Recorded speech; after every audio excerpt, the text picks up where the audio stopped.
So that was a major clarification because a lot of people think that Shraddha means faith, that Shraddha means I have Shraddha in the Gita. But you know what? I don't have Shraddha in Bible. So that is not what is meant by Shraddha here. If you have Shraddha, you have Shraddha. And Shraddha, so Shraddha is hi Sanjay. Hello जी hello. हाँ. We just got started. So I was just हाँ. recapping chapter 17. We're at the end of chapter 17 now, and chapter 17 is all about Shraddha. And I was hmm. recapping what we were talking about Shraddha. That Shraddha is not faith. It's not saying that I have Shraddha in a particular thing. You know, people say that all the time, and people use different words for different meanings. In Laukik Parampara, a word is used in many different ways. But in Vedanta, words have specific meanings. And Shraddha also has a specific meaning. And the specific meaning of Shraddha in Vedanta is that it's a quality of the mind. A mind has Shraddha. So a mind which has Shraddha is a mind which is open, which is willing to look at new ideas, new thoughts, and consider them carefully, consider them, give it time and patience, and consider them properly before making a judgment about that new thought. That quality is called Shraddha. So I was explaining that, sometimes you say, I'm a Hindu, so I have Shraddha in the Gita. But I don't have any Shraddha in say, in the Quran, or I have no Shraddha in the Bible. Or likewise, a person, a Christian can say, I have Shraddha in Bible. That is not the meaning that is implied here of Shraddha. Because that Shraddha is dependent upon the object. That Shraddha is dependent upon a person's personal bias, right? A person's personal knowledge or opinion. So that is also Shraddha. That is also how Shraddha is used in the world. Absolutely. But that is not the Shraddha that we are talking about in Vedanta, because that Shraddha is not a quality of the mind. That is dependent upon the object. That's dependent upon the thing that you have Shraddha in. So if I replace that object with something else, my Shraddha goes away. That's not the kind of Shraddha we are talking about. So the Shraddha here is a quality of the mind. Now, what quality is that? That quality is that I give any new idea, a new thought, or a new uh, suggestion, the enough opportunity, I'll give it consideration. I'm not going to just reject it offhand. That is called Shraddha. And then over time, and Shraddha doesn't mean faith, because faith means you don't examine it, you just have faith. But when you have Shraddha in something, you examine it. So when you have Shraddha in Vedant, or what Vedanta is saying, you will examine what Vedanta is saying. Shraddha is not that I will believe Vedant. Shraddha is saying I will examine it and believe till the results of my examination are clear to me. So if somebody tells me, you know what, um, racism is a good thing, right? Now the Kiki had brought this up last time. For me, I have done enough examination of racism is to say, okay, that is horrible. It's not a good thing. But if I was completely new to this idea, new thought, I would say, okay, let me examine it. Is racism a good thing? I might spend a little time try to figure out whether racism is a good thing or not. That would be Shraddha. But, and I may come up with the idea that racism is not good, which probably I would, right? Because there may be some good things in racism, who knows? But it isn't. So that is Shraddha. But a person who says, oh, no, no, no, I know racism is bad, and there can be nothing good out of racism. Why? Not because I've examined it, but because I've heard it from so many people around me. Everybody has been saying racism is bad. My parents say racism is bad, everything. That is not Shraddha. So if I, for example, say, you know what, there's something wrong in some religion, but I have no examination done about it. I have not examined it. I don't know whether it is right or wrong. Then that is not Shraddha. That is just you're following up on some instincts or following up on some biases and going by your biases. And for a lot of people, this is the problem with Vedanta. They cannot make progress in Vedanta because they don't have Śraddhā. Not that they don't have Śraddhā in Vedanta, they don't have Śraddhā. So, if you tell that person, this world is neither real nor unreal, it is anirvachaniya. This is not real. That person cannot conceive of it. He will say, this whole thing is bunkam. How can this world not be real? I can see it, it is real. But when you have Shraddha, you'll say, okay, let me see what you mean by it. Let me understand, what do you mean by real? What do you mean by unreal?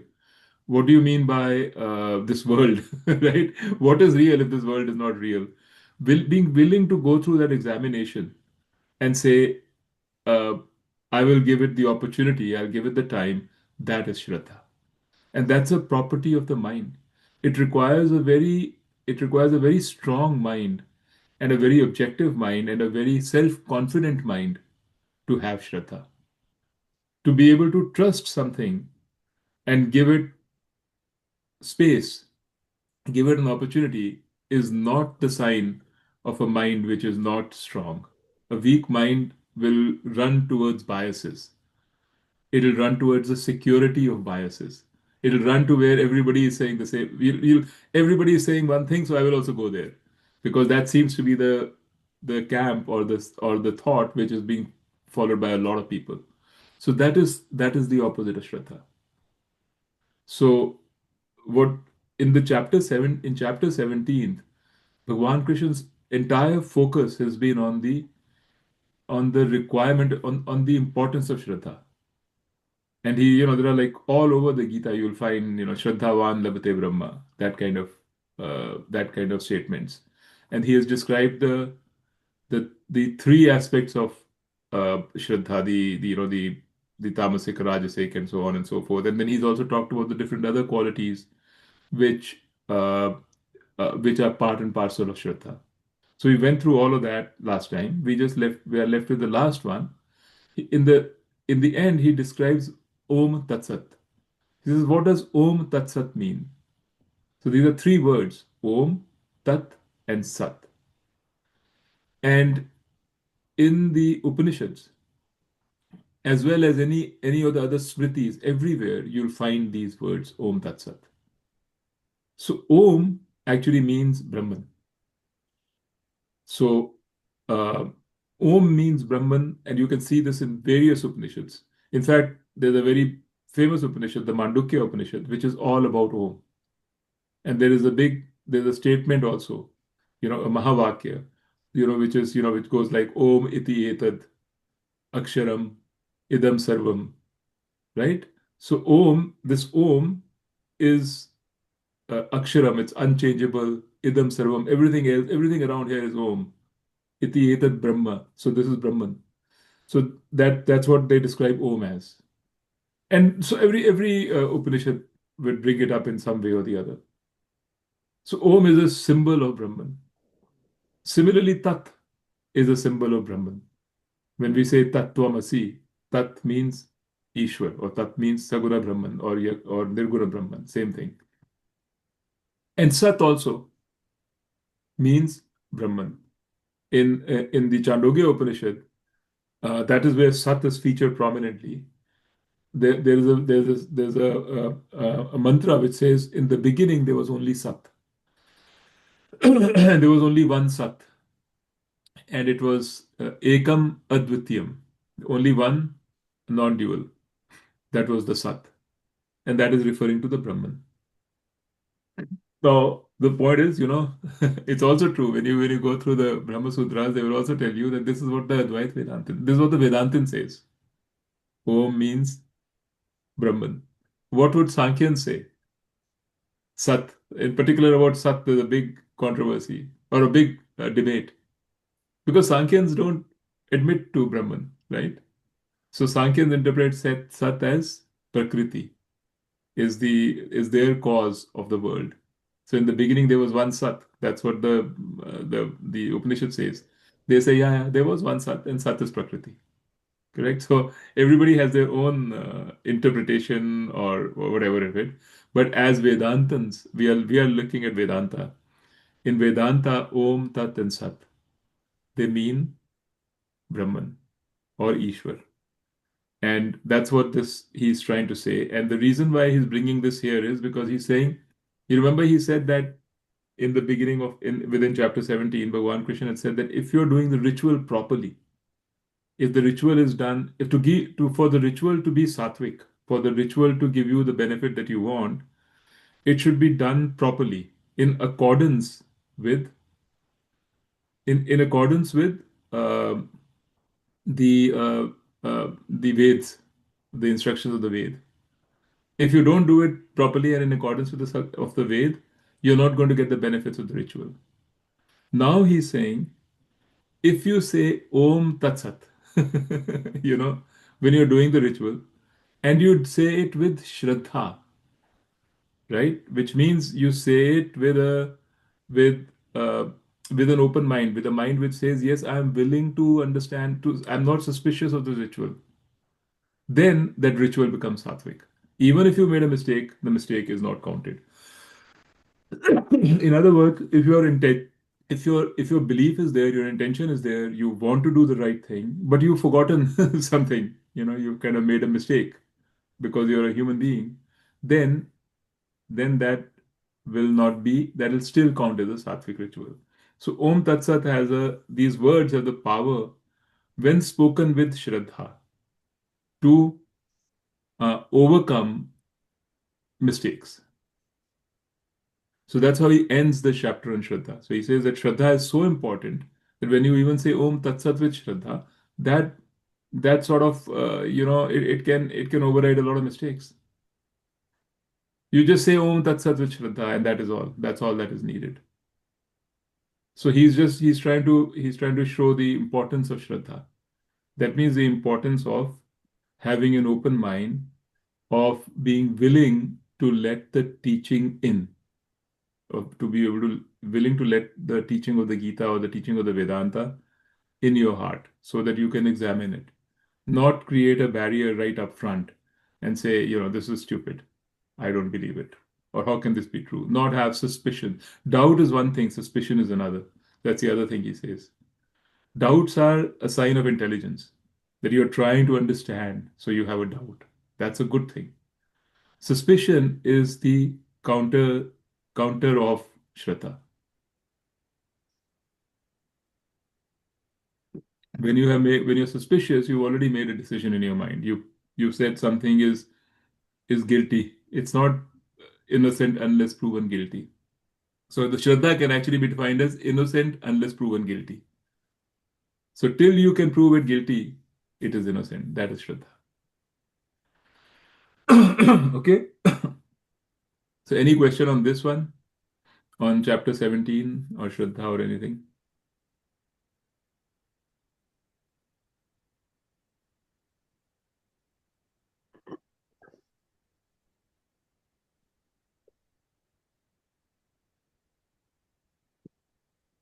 Does this Shraddha develop how does one, how is this thing develop, this quality of the mind? Yes, you develop it with practice and over time. Absolutely. I think that's a really good question, Deepraj, because it's a quality of the mind, it can be developed. So you may be able to start with no Shraddha. You may have a lot of biases, but if you get aware of your own biases, you get aware of your own tendencies, and start introspecting properly, then with practice you can develop Shraddha. That is why actually Karam Yoga is a beautiful way to develop Shraddha. So all of these properties of the mind, whether it's Śraddhā, Titiksha, Śama, Dama, all of them can be developed. And in the Gita, the means for development of all of these is Karam Yoga. So that's why, like a qualified person for Gyan is a person who has these qualities well developed, including Shraddha. So if you do Karam Yoga properly, you'll find you'll automatically develop Shraddha in your mind. Because the suspicions of your mind and the negative parts of you which say, there's something wrong in this should be wrong, the not being able to give the other person accommodate the other person's ideas, these things go away The root cause of all of this are our own insecurities, fears, and desires. That is why we have our own desires and insecurities cause this in our mind. And when we address those things, fundamental things, Shraddha becomes it's a natural part. It's if you look at a child has a lot of Shraddha. When you tell a child something, the child is not going to, a child meaning a really young person, will believe you, will believe you, that'll be his first reaction. But the child is taught, don't trust strangers, don't do, I mean, they're all good things. I'm not saying we should not teach the child that because there's a lot of crap in this world. But that is how the child develops a mind where Shraddha goes away because then he develops suspiciousness. He is taught to be suspicious of everything. But his natural state is Shraddha. So our natural state of the mind is Shraddha. It's that we have conditioned it to become suspicious, less Shraddha, not believe, not take somebody's word, not be stick to your side, make everything a contest. No, this is me versus you, right? But that all of that goes away with Karam Yoga. But you're right, Shraddha is a reflection of the state of your mind, and the state of your mind changes as you do more and more Karam Yoga, or just simple reflection. Reflection of in yourself is also part of Karam Yoga. As Swami Parthasarathi also says, you give yourself time for self-observation and self-study. Self-study means also self-observation, right? You should be able to say every day, what did I do today? Where did I screw up? That kind of a reflection helps you. Thanks. Makes sense. No, sure. Any other thoughts or questions? So, I mean, this is pretty much now we've covered the main things of the Gita. Now we are going to chapter 18. In chapter 18, nothing really new is going to come up. There'll be some new stuff around the Karam Kand, around the earlier part of the Veda. But a lot of it is um, a sort of summarization of what we've learned, maybe a little digging deeper. But when Swami Dayanand starts chapter 18, he actually starts with a synopsis. He goes back to the Gita and just takes some time to go through what were the main points of the Gita that we have come across. Because the 18th chapter also starts with a question. And Arjun again asks the question. This time he asks it in a different way. He asks the same kind of question. He says, what's the difference between sannyas and tyag? Remember, in chapter 3, he asked the question, what's the difference between Karam Yoga and sannyas, and which is better? And he repeated the question in chapter 5. And now he's asking the same thing in a slightly different garb. He's saying, what is the difference between sannyas and tyag? Because they both have been used in many different ways during the course of the Gita. And in order to answer it properly, then Swami Dayanand says, okay, let's revisit. What have we learned about Karam Yoga so far? What was it that we learned in chapter 2, 3, and 4? So let's do that because maybe you guys are like, I mean, it's been a while since we talked about it, right? And then we will go on to we'll have the background to talk about Tyag versus Sannyas. So you remember in chapter 2 and 3, um, Bhagwan Krishna said that if you're on this path, if you're on the path to moksha, there are two niṣṭhās. And two niṣṭhās means two lifestyles. One lifestyle is called Karam Yoga, and the other lifestyle is called uh, sannyas. So you remember that? I don't know whether you remember. Yeah. And in fact, actually, in his opening remarks, when Shankaracharya was introducing Gita Bhashyam, he kind of brought this up, and he said these are two separate paths.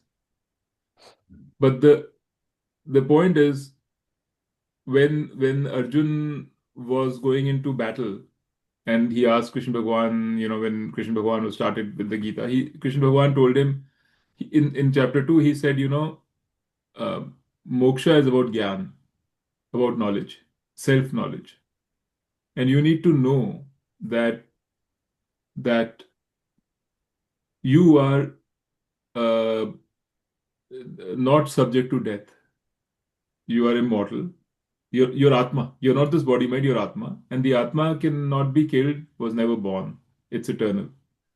And not just you, everybody around us, all these kings who are fighting with you, me, everybody, we are all Atma. None of us are this body and mind. The fact that you think you're this body and mind is an error, is a mistake, a natural mistake that we all make because of ignorance, because we don't know. Once you know, you'll know that you're Atma. That is moksha. And then in the second half of chapter 2, he started saying, fight, fight the battle, because you need to be a Karam Yogi. And a Karam Yogi is about action. And he started explaining how you have to do the action in the right way, not in a selfish way.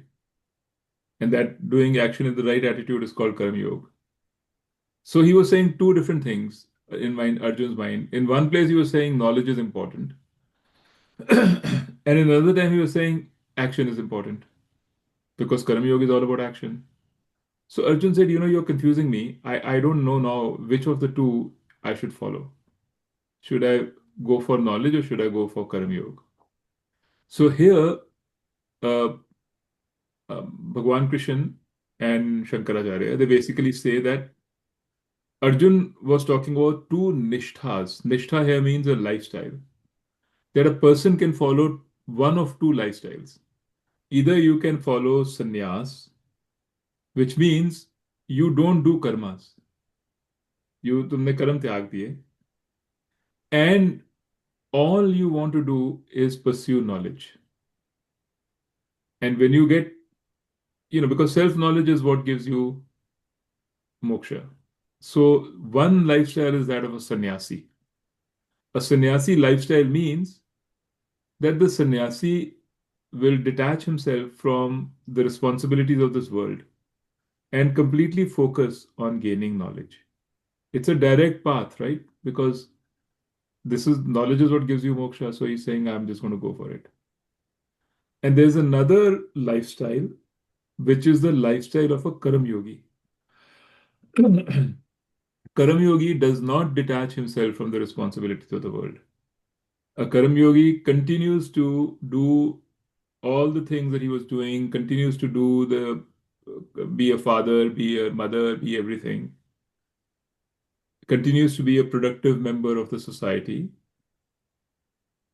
But he does so he does his work, he approaches his work and his life with a different attitude.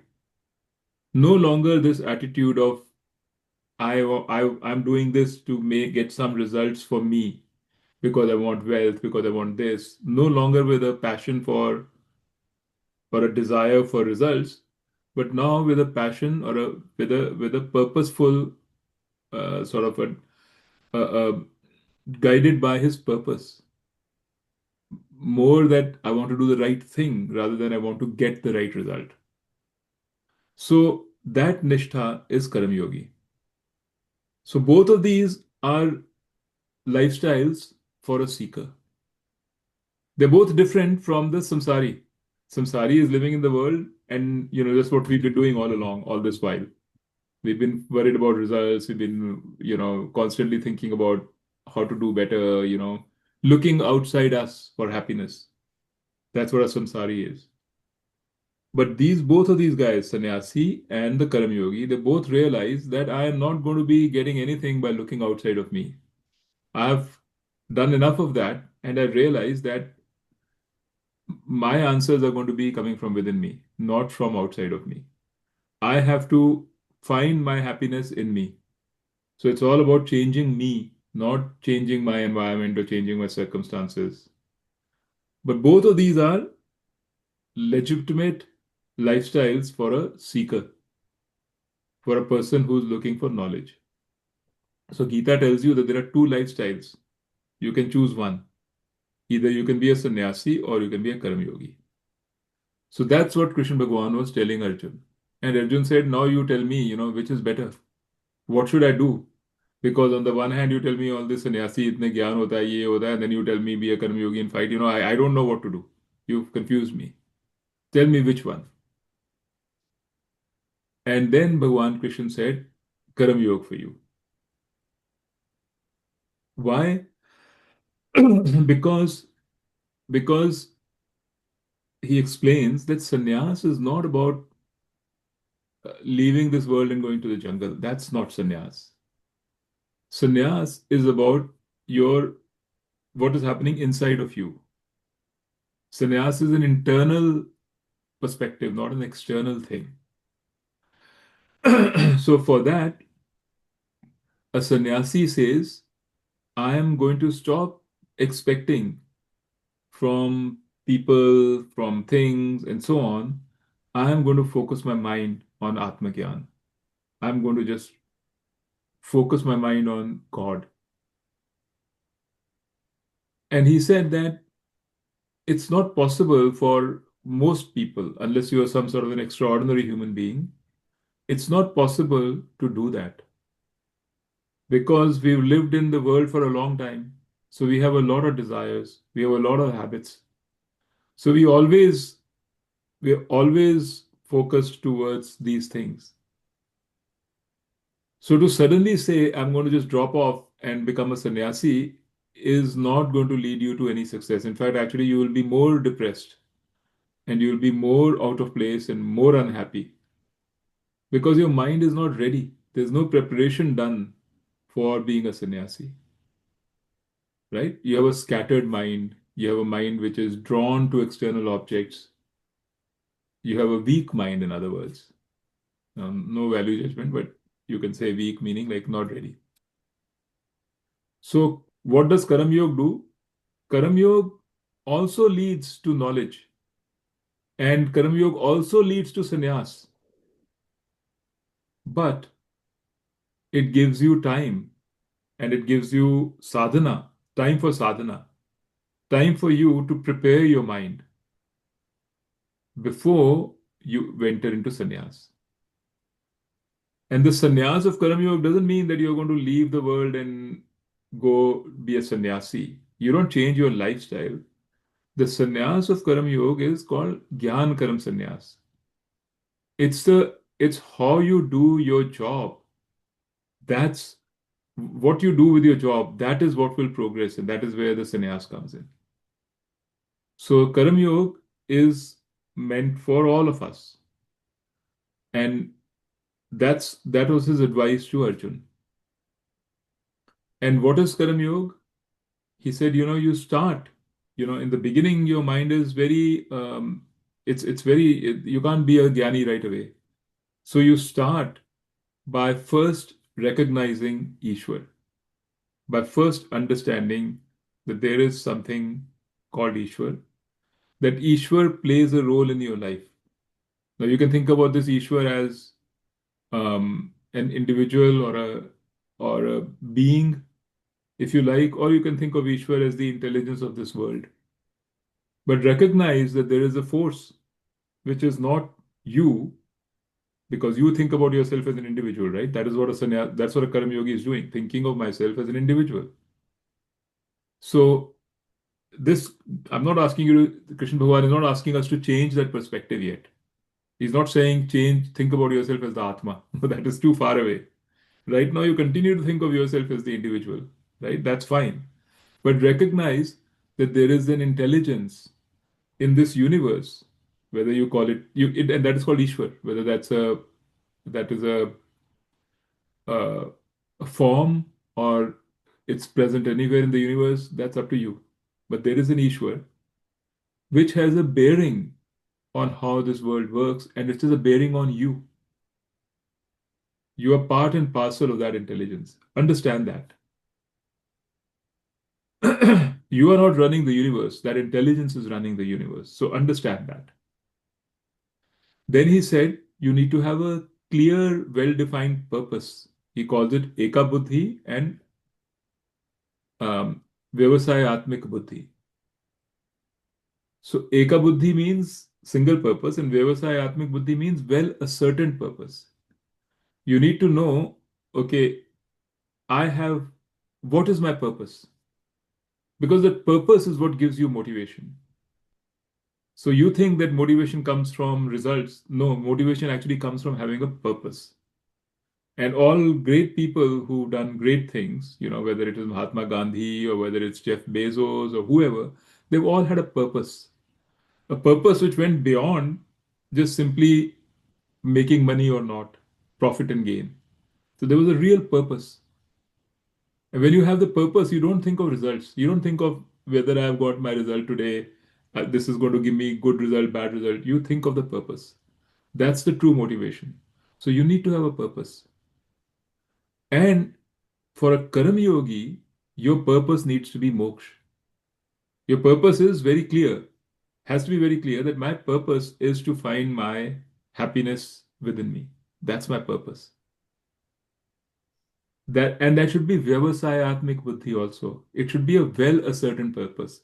Not that, you heard a lecture and somebody said you should be a Karma Yogi. So next you decide, okay, I'm going to be a Karma Yogi. That's not a Vyavasayatmik purpose. That may be Eka Buddhi for a minute, for a couple of days, but it's not Vyavasayatmik. Vyavasayatmik means well ascertained. Just like you would approach your Vyavasay, just like you would approach your business. You'll have a business plan. You'll figure out how many resources I need. How do I do this? You can't just enter into a business venture and say, oh, this is what I want to do and I'll do it. You'll have a plan. It'll be well ascertained. You would have removed your doubts and said, okay, yeah, this is what I want. So that buddhi is called Vyavasayatmika Buddhi. So you need both. You need that purpose to be Eka Buddhi, single purpose, and Vyavasayatmik. So you need to have that purpose, right? So that's the second thing. Then he says you have to understand control. You have to understand what is this thing of control. A samsari wants to control. So a samsari feels I should control everything.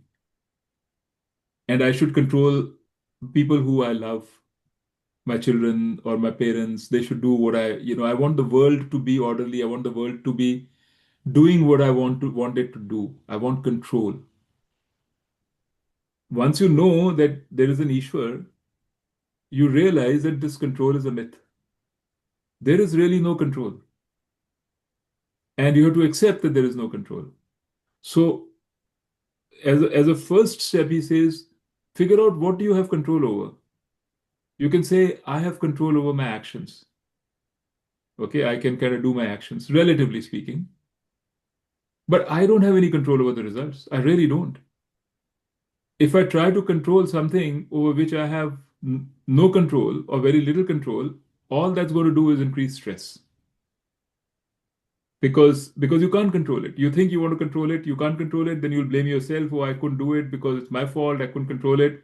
And it's just going to increase stress. And it's a waste of time because you're spending time on something you have no control. And you're not spending time on perfecting what you have control over. So you're not spending time on perfecting your actions on which you have control. Actions is what leads to, which are derived from the purpose. Action is what leads to purpose. So having clear actions, having a clear purpose, and then perfecting your actions, that's what a Karma Yogi does. Because Karma Yogi realizes that I don't have control over the results, and it doesn't bother too much about the results then. So you need to know this control, right? And you need to know all along this path that what you're seeking is internal happiness. That should be very clear to you. What is moksha? When you say that my purpose is moksha, what is moksha? Moksha's definition in Advaita Vedānta is this full experienced knowledge, not just knowledge on paper, but lived knowledge that I am perfect as I am, that I am happy as I am. I do not need any change anywhere of any sort. to be happy. This full understanding is what's called moksha. And it's not a conceptual understanding. It has to be a lived understanding. That means we live like that. That is moksha. So this should be very clear. So he started with this, with his definition of what is karma yoga. And it all makes sense. If you actually think about it and talk to anybody who has not even read the Gita, they will agree with all this. The only difference is they will say, yeah, I know that I don't have control. I should focus on the input, the thing that I can control. I should have a clear purpose. It should be a well-ascertained purpose. Anybody will tell you this. You go to a career therapist who's going to help you with your career, they will also say the same thing. They will all say this is all fine. But what makes you a karma yogi is that when your single purpose becomes moksha. That's what makes you a karma yogi. Because at the end of the day, you're a seeker. You're not now looking for a purpose which is in this world. You're looking for a purpose. The ultimate purpose is, I want to find my happiness. So that is why that having that purpose, when your purpose becomes moksha, then you become karma yogi. The rest of it is more technique, how to do it, and how to gradually give up the sense of need for control. All of that is all technique, practice. So this is how you start with karma yoga. And in this process, what you find is that a lot of your anxieties in the mind start to go away. And Bhagavan Krishna says that this doesn't happen at the end of the process. This happens when you take the first step. Right along, you'll see, and that becomes your motivation to keep going. It becomes a reinforcement to keep going. And nothing is wasted. No effort is wasted. Even the smallest of effort at Karma Yoga gives you results, immediate results. So you'll see that happening. And at some stage, you'll find you have the qualifications now. Your mind becomes more objective and more at peace, and your Śraddhā increases, right? Your Śraddhā increases. All of that is happening. And then you step into the sort of the next level of Karma Yoga, which is chapter 4 of the Gita, which is called the Jnana Karma Sannyas, where he says now your knowledge begins to take hold. So now you can say, I'm kind of like a sannyasi. But Jnana Karma Sannyas, that means I will now understand that not only is my results Īśvara, even my actions are basically Īśvara. Everything is Īśvara. What I do is Īśvara. What I hear is Īśvara. So there's a very nice slok in the Gita, which we will come to, or we must have, I don't know whether I've showed you this. But he says, if you take each factor of action, karika, karam karika, what are the factors? So when you think about action, you think about who's the doer. That is first the nominative case in Sanskrit, doer. Then the second accusative case, karma, what is the object of the work that is being done. Then third case is what is the instrument by which the work is being done. Like if I'm doing work, I need an instrument to do work. Fourth case is for whose sake is the work being done. Fifth case is from where to where is the work being done. So fifth case is usually if I go from my home to school. So the home is the fifth case, school is the fourth case, for where it's being done. And then finally it says the sixth one is where the work is being done. Where are you situated and located where the work is being done? So these are the 6 factors of action. Okay, if you were learning Sanskrit, you'll right away get it. But even otherwise, you can make out that whenever any work is done, these 6 factors are always in play. Who's doing it? What is the object? For whose sake is the work being done? Where exactly it's being done? From where to where? From what is the starting point? What's the end point? All of this. So these 6 factors, he says, all 6 of them are Brahman. They're all Īśvara. I have no control on either one. So that means Your knowledge tells you that you don't have control, meaning why? Because you are not the body mind. The body mind is the one who is doing all this, but you're not the body mind. Now, then you say, okay, now my practice becomes to say, okay, I'm not the body mind. I am I'm consciousness. So I begin to detach myself from all of these things and say, okay, this work is being done, but it is not being done by me. It's done all by Īśvara. That means you're saying that your body and mind is nothing but Īśvara. It's part of Īśvara. So this is how you start, but eventually then you realize that everything you are Īśvara. There's no difference between you and Īśvara. Because as you do more and more of this, as you begin to see yourself more as consciousness, then you realize you are nothing but Īśvara. So that's the path the Karam Yogi will take, right? But the first step is to at least do at least start start properly and start to kind of get your mind stronger. The sannyasi is a person who has already got a mind which is prepared, who can go on to Gyan Karam Sannyas right away.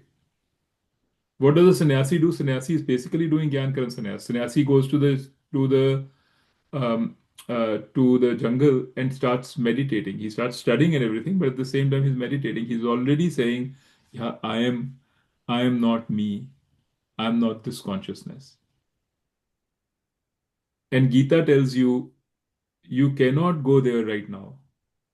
You should not go there right now till you are ready.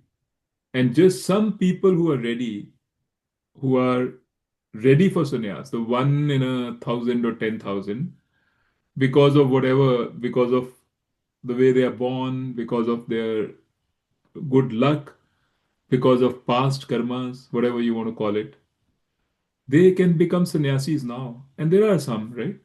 They already know at 25 that, or 20, or even 15, that I'm not interested in these worldly affairs. I know I am looking for something within me. And when we are in school, trying to try, figuring out what we are doing, playing with our friends, they are in a they're in a Vedashala. They're learning. So there are people like that. But we, most of us are not like that.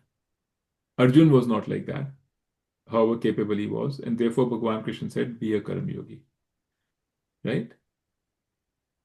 Now, this is important also because there is there's a lot going on in this world where a lot of gurus and people will say, we won't talk about Karam Yoga, forget Karam Yoga.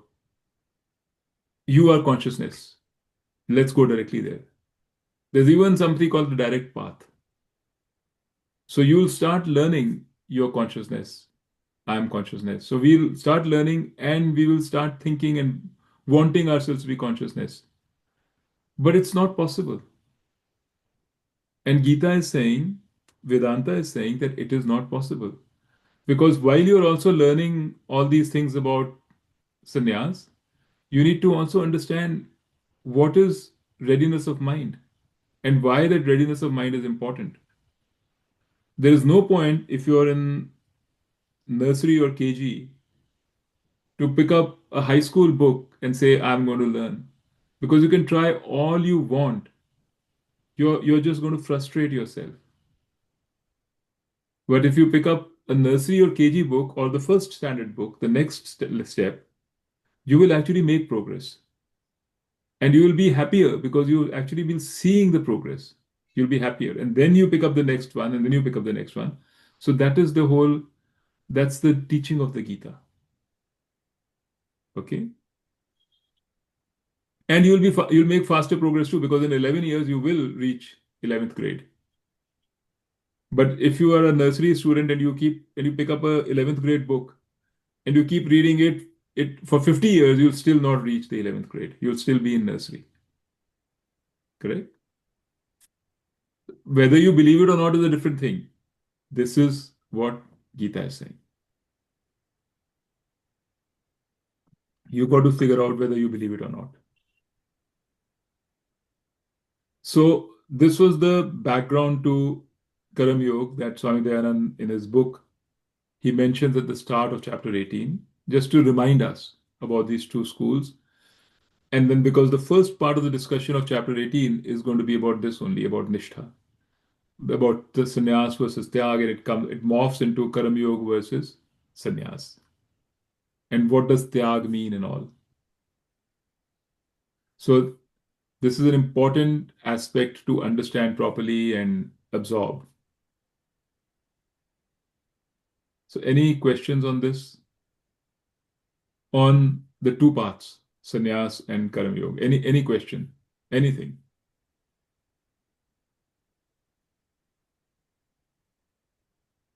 It's a very nice synopsis, Nittu. Okay, thank you. A lot to assimilate. Okay. Yeah.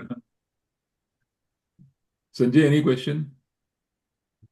We thought you understand both the aspects and try to, after getting all the knowledge, if you try to practice them, then only the results are going to come. That consciousness part, and thoda sa you have to go towards karam yoga and But I think when you say practice, I assume that what you're meaning is the practice of a karam yogi, yeah, right? practice of a karam yoga. Yeah. Right? Yes. And Karam if yoga is a you, practice, is a sadhana. So karam I yoga think the is a more you sadhana means practice practice. karam yoga, the more it will lead to sannyas. Yes. Yes. Without karam yoga, Gita says that without karam yoga, you cannot lead to sannyas. Yeah. So that means without this practice, Yeah. the practice is why? The practice is what? It's a practice to train your mind. Yeah. So when you're saying I will not be angry, I will next time I get angry, I will observe it. I'll try not to be angry next time. What you're actually doing is training your mind. Correct? Because you're not changing the world in any way. In your observation, you never said, I got angry at that person, so tomorrow I'll tell that person how to behave differently so that I don't get angry. That's not what you're thinking. Yeah. पहले हम ये सोच रहे होते कि I got angry at that person, I will fire that person. I'll get a new person. Now we are thinking, I got angry at the person. Let me see, what did I do? What can I do differently? So the focus is now on yourself and on training your mind on how to respond to a circumstance with more patience. So this training is called sadhana, and this is what is called karam yoga, right? It's part of karam yoga. Karam yoga is a lot of things. So I think you're right that I agree with you that you need to actually put it in practice. Karam yoga is not a conceptual exercise. Karam yoga is It's not a conception. yes, is a in practice exercise. Till you practice it, you wouldn't even know, you wouldn't see the benefits of karam yoga.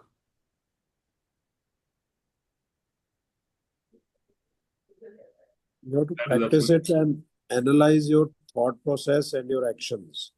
I think they all have to go hand in hand. Hand in hand, exactly. Yeah.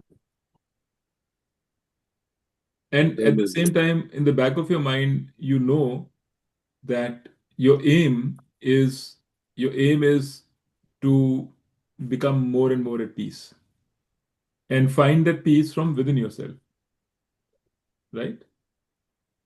That is what differentiates a karam yogi from somebody else.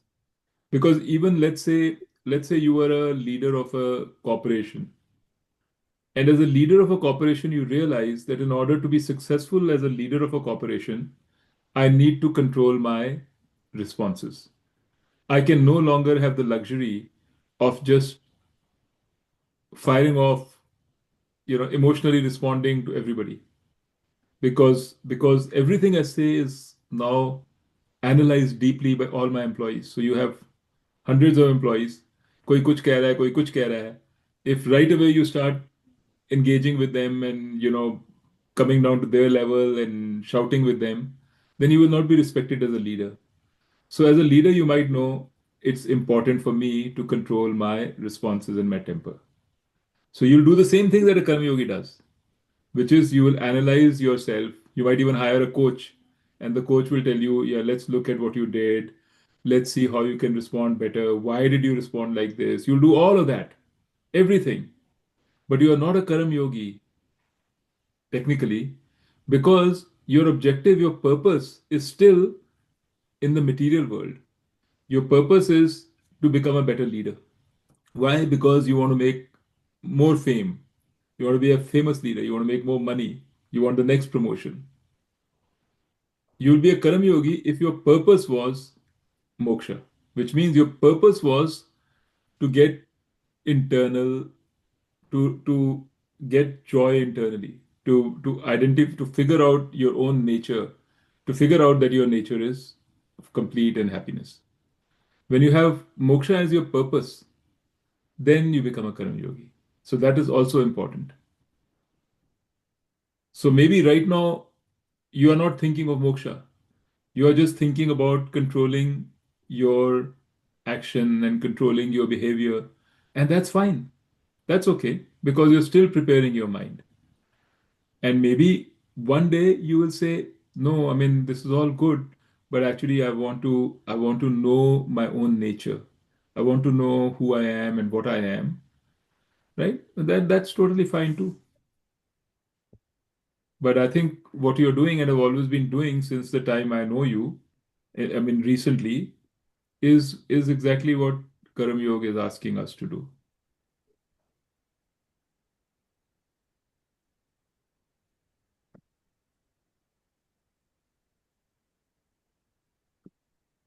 I saw a very interesting snippet from a chap called Eckhart Tolle. Okay, he's another Vedantist guy, and he described Karam Yoga as the art of being in the present. So he said, if you are thinking anytime you're doing some work and you're thinking about the results are going to come tomorrow in the future. So your mind is already in the future. You are only thinking about tomorrow. And the activity that you're doing is doing today. You're not focused on the activity. You're focused on the result. So you're already thinking about tomorrow, not thinking about today. So the science of living in the present, Karam Yoga is the art of living in the present. So if you really want to live in the present, then you have to be a Karam Yogi.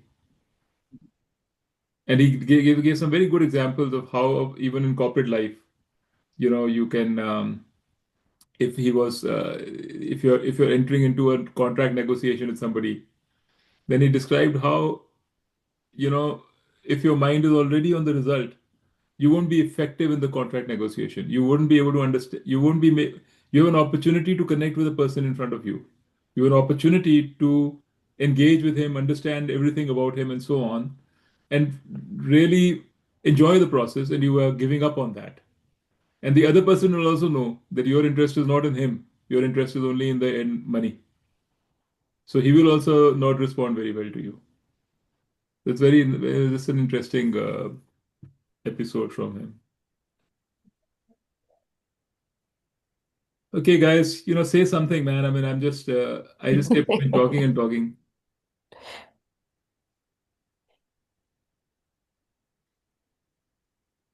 Rajiv, go ahead. Yeah, um, this Karam Yoga business, I've been trying to, Yeah. yeah, I mean, it's very powerful, when you hear the stuff. But, the challenge that I've had with practicing Karam Yoga is, um, you you you sort of continue to have this conversation with yourself that, moksha is the goal, right? And you try to understand that and why that's so important. And we've been, that's the end goal here. But it's very, very hard. I find it very, very hard to not get dragged into how I have behaved in the past and catch myself over and over again. So that's my challenge is, how do you really not get dragged in? I mean, you're in a very good state of mind, trying to do the things that you learn. But then again, some big thing happens and then you Yeah. kind of go back to, to the ground floor, and then you have to self-analyze and say, "Oh God, look, I told myself I will not behave like that or act like that, and look what I have done." So I think that's Is it sort of possible that you're aiming for too much, like too soon? Like this is a problem, like when you listen to Vedanta, this is a major problem because Vedanta gives you a picture of the end state. And then we want that end state right now. We say that becomes my ideal, I want that. And we are not ready. yeah. So maybe, don't worry about moksha. I mean, I would say like Sanjay is doing. Don't think too much about moksha. Just think about one thing that you want to do right now and not let Vedanta confuse you. I don't think I'm confused about Vedanta and the teachings of Vedanta. I think that's fine.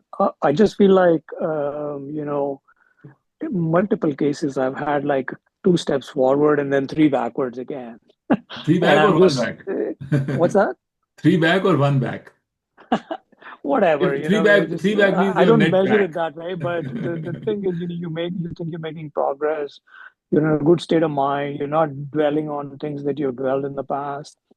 And then suddenly some stuff happens, right? And then you go rolling back to bottom and you say, "Shit, I tried so hard and I tried to make sure I'm doing the right stuff, and maybe that's okay." I'm not saying it's a killing argument of not continue to do karam yoga and try to No, you no, know I understand what you're saying. yeah. I So mean, that's just recently, my challenge. I don't know whether it's my yeah, no, personal no, that challenge I, or I actually, you may be surprised, but I understand what you're saying because recently I was talking to another friend of mine, okay, and he also had a very similar thing. He he couldn't help because his childhood and early life was very troubled. Mhm. So he could not help going back. So he's going through therapy right now and doing all kinds of things. He couldn't help going back to that time.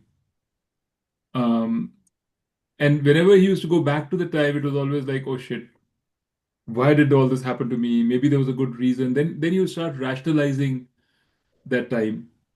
And then you say, okay, maybe there was a good reason why it happened. It happened because it helped brought me to this place, which is a good place, right?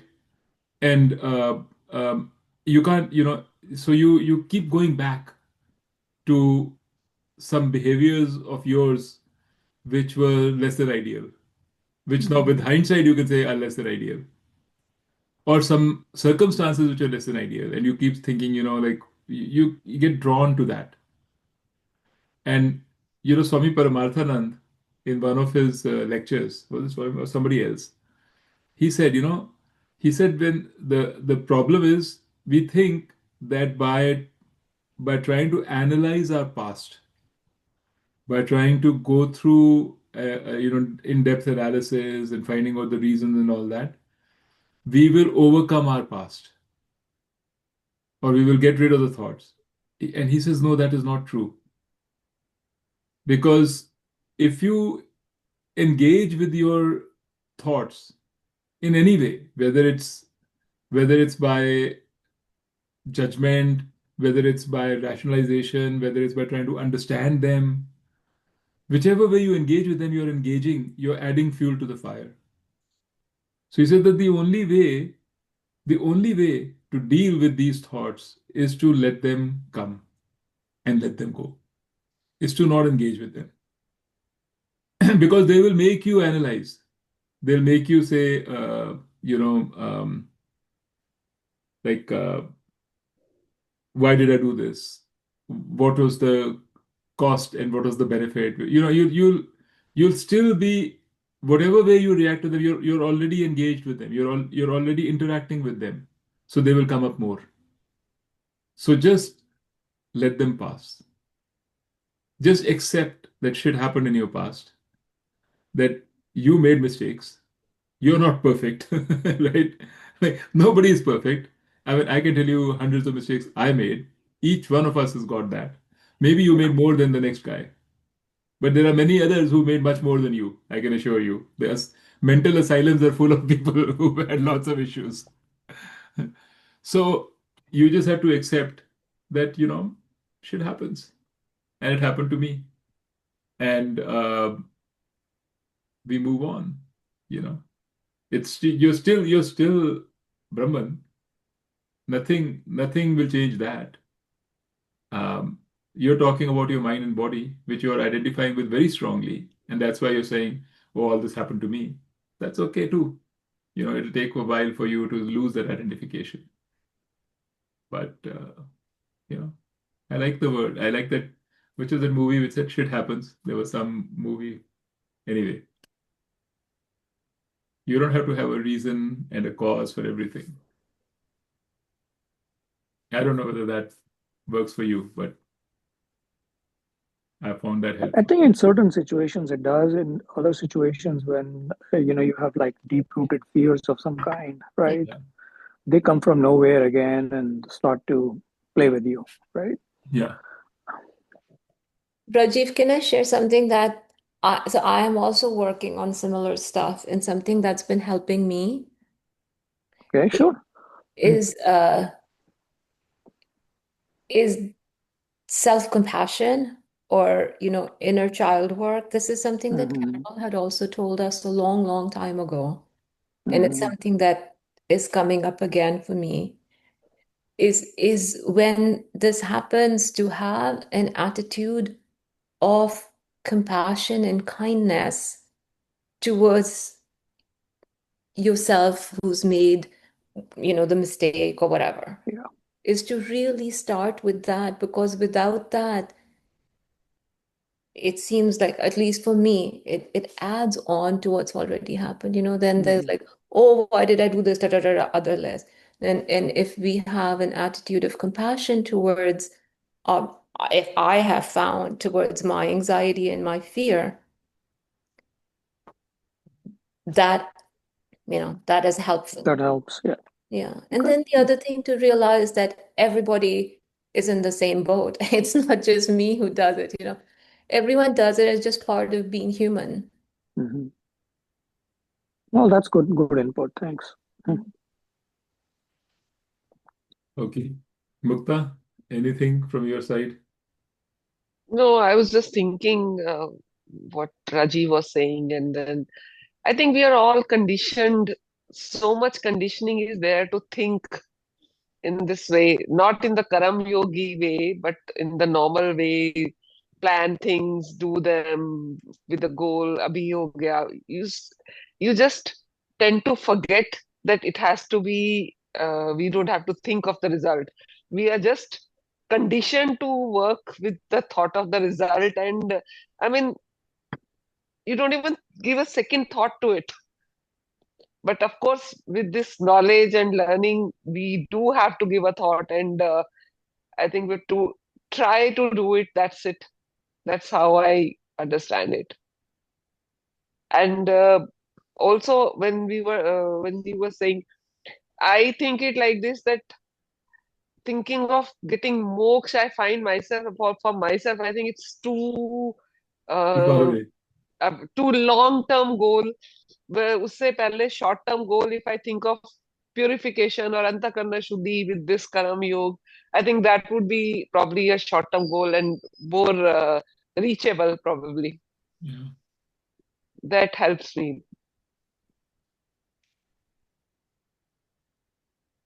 Yeah, I agree actually. I mean, moksha is okay, it's fine, you have it at the back of your mind. Yeah. But we're also clear that we take small steps, so there's progress. Whatever, like everybody has their own situation, so whatever the step is, which is right for us, we take that. Yeah. I find this, I've noticed this too, because Vedanta lays the path out and talks about moksha in such glowing terms and everything, we we have a natural tendency, we want the best. We don't want to stop short.